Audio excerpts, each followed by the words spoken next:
Welcome back, mathematicians. As you guys can see, we're now on to chapter 2, limits and continuity. So we're going to start off with section 2.1, which is rates of change and tangent to the curve, or tangents to the curve. As you can see, I've actually already written these notes because the first time trying to record lecture, I wasn't recording. The second time I recorded the lecture, I wasn't recording my sound. So it was just me sitting on the screen doing nothing. So I apologize if you do not like the structure of these next 2 lectures. Yes, 2, because I did it the second time as well. They will be fixed the next day. I will go back to talking through the notes as I'm writing them, unless you guys really like it this way. Then we can switch to doing this. So take this as an opportunity to try something new. Alrighty. So, we're talking about rates of change. So we often encounter a lot of rates of change on our daily basis, right? The basic example of a rate of change is speed or velocity. Speed is just the absolute value of velocity, right? Your speedometer doesn't have negative values. So those are the change in distances over time, right? And acceleration, again, is just the change in velocity over time. If I'm going from 0 to 160 seconds, I need to be accelerating. I'm starting at 0 and then going to 60 miles per hour over 100 miles per hour in 60 seconds. So back in the olden days, Galileo came up with this really cool equation to model the distance of an object that's falling with respect to time. So during any time, the distance from where the object started to fall is 16 times t squared. So y is the distance fallen in feet, and t is the time in seconds. So Galileo came up with y equal to 16 t squared.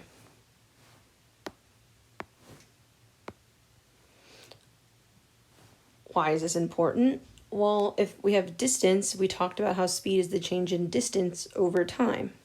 So if we wanted to find, if we're given a rock breaks off from the top of a cliff, what's the average speed? Well, how do we find the average speed?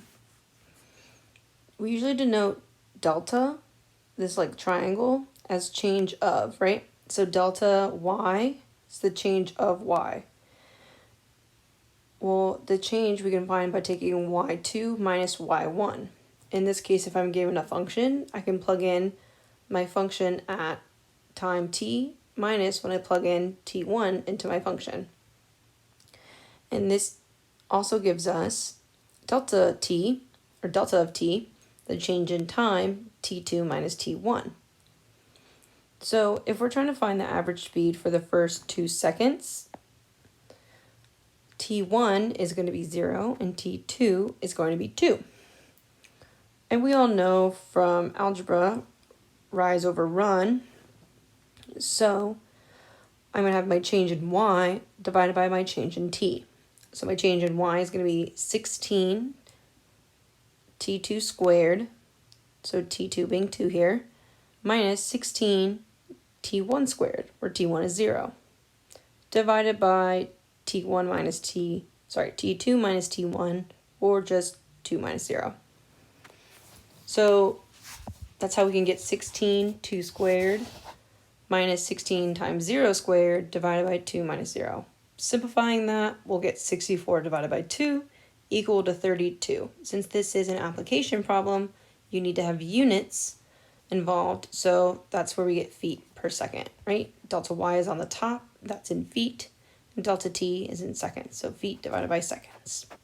Now if I wanted to find the average speed from second 1 to second 2, so that makes t1 1 now, and t2 2. So again, I plug into my little delta y over delta t. And we'll get that 16 times 2 squared minus 16 times 1 squared divided by 2 minus 1. We can simplify again, 64 minus 16 divided by 1, or 48 feet per second. As you can see, we're actually getting a little faster each time. But what if we wanted to find the speed just at 2? We can't quite do that yet. So let's just focus on finding the rate of change of 2 points. We actually call that the average rate of change. I like to also call it the AROC. Oopsies. So the average rate of change of y equal to f of x with respect to x over the interval x1, x2 is delta y over delta x, which is equal to y2 minus y1 divided by x2 minus x1. And that's also the same as saying f of x2 minus f of x1 divided by x2 minus x1. And then if I also just called x1 x and x2 x plus h, so some distance away from x, we can also write it as f of x plus h minus f of x divided by h. This guy is really important. You'll see him a lot this chapter. So also note that h does not equal 0 here. We're not going to divide by 0. So does this look familiar at all? Because I think this kind of looks familiar. Right, I kind of mentioned it earlier. It looks a little bit like the slope formula, the slope between 2 points. So if I have this beautiful picture here that I've drawn so many times, just an arbitrary curve, we can see that the bottom line is delta x, and the horizontal change is delta y. We say that a line that connects these 2 points is the secant line. It intersects the curve at 2 points, or at least 2 points. So secant kind of sounds like something like a trig function, right? It is a trig function. What does it have to do with 2 points on some curve? Well, in geometry, we had a line that lies tangent to the circle that intersected the circle at this 1 point, and it actually had like a 90-degree angle from the radius, the center, to that point. So the secant line, so the tangent line first intersects at 1 point. The secant line intersects at 2. Right?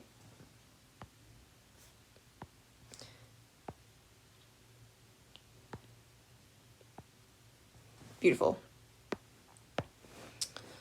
So if I can I've seen how I can find the secant line on a curve, and I know that a tangent line exists similar to a secant line on a circle, but can I find the tangent line for a curve?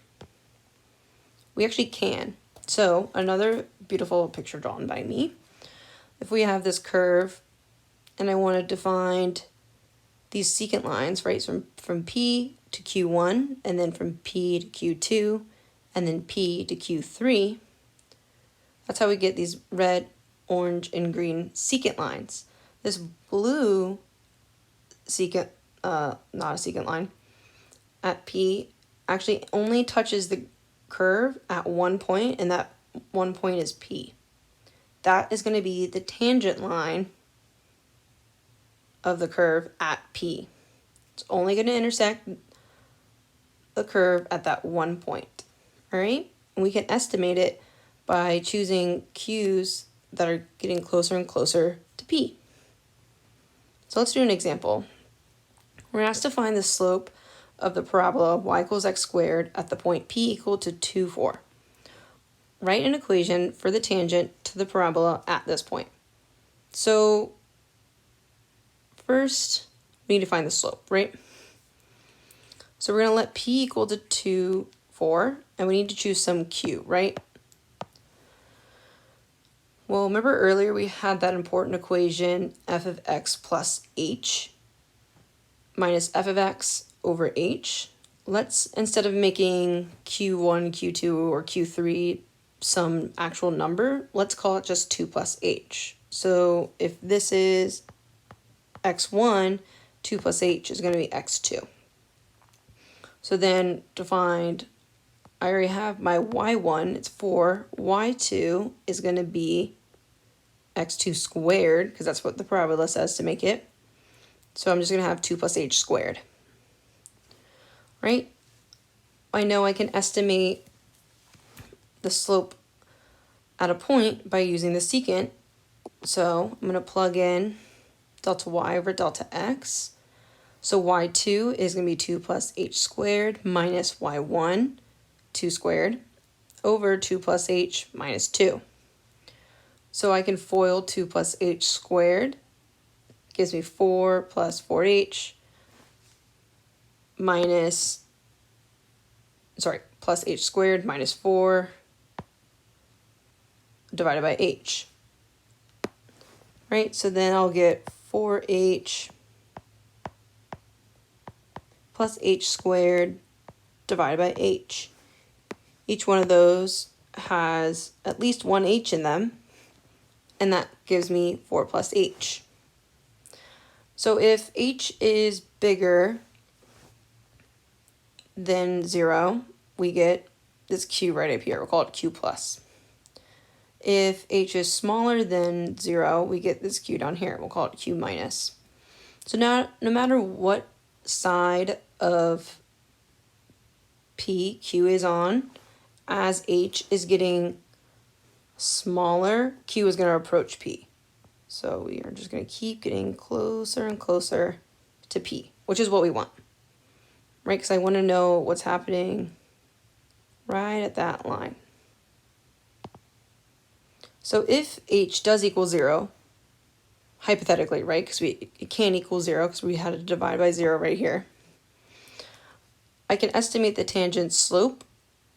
So if the secant was 4 plus h, that means that the tangent slope when h equals 0 is going to be 4 plus 0, or 4. So I found the slope. It's 4. Now I need to write an equation for the tangent to the parabola at the point. So the tangent is a line. So I know the equation for a line is y equal to mx plus b. Well, if my slope is 4, I already have a point that I know this line intersects, which is 2, 4. Well, that only leaves me with my unknown of b. So I plug in 4 in for y, 4 in for the slope, and 2 in for x, plus b. 4 times 2 is 8. 4 minus 8 gives me negative 4, which is what b will equal. So then I could put all that information together, and I can find that the tangent line is equal to y equal to 4x minus 4. So the secant and the average rate of change are equivalent. The tangent line is also equivalent to something similar. So we can say that the rate of change, not over the interval, but at a single instant point, is called the instantaneous rate of change. I also like to call it the IROC. That is the tangent line. So we can estimate the IROC by finding the AROC. So we can estimate the instantaneous rate of change by finding the average rate of change over smaller and smaller intervals. This also means as h approaches 0, because as those two values, x1 and x2, are getting close together, the difference between each one of them is going to get smaller. So h approaches 0. But how can h approach 0? What does that even mean? So we're going to learn more about that in 2.2. So I said we finished this earlier, but I want to kind of make this clear that, just don't look at that, spoiler alert. I kind of want to make it clear that the average rate of change is the secant line, and the instantaneous rate of change is the tangent line. Secant line intersects at 2 points. The tangent line intersects at 1 point. Right, at least 1 point. Mostly at 1 point on a small interval, okay? So that's going to wrap us up for section 2.1. We're going to learn more about what it means as h approaches 0 in 2.2. All right, I'll see you guys there.